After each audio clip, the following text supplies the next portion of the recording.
They say money talks, but this 3D printed wallet just nods casually and says, I'm too cool for words.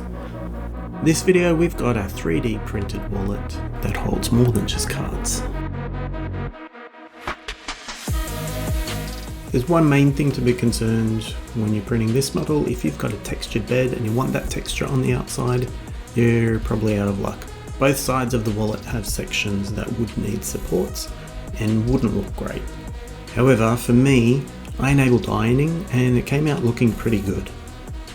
You can get some texture on the door at the back though. My first attempt with the finger grip came out much worse than I thought it was going to, so I filled in that spot, reprinted, and with the texture from the bed, it gives a pretty good grip once it's assembled.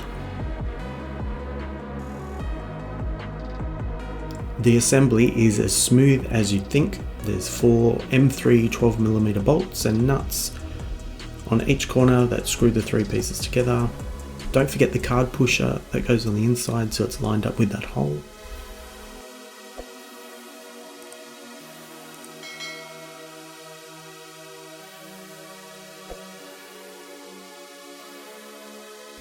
A little super glue on the little latch for the lever, as well as on the square peg, and slide in the back door. There is a hole in the wallet and the door for some 4x2mm magnets. For me, the fit was nice and tight. I don't think I'll need them, but if it loosens up, I might put them in there.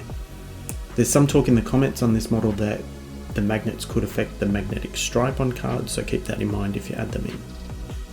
The description is that it fits 6 cards, only a couple in there and the catch could let them out.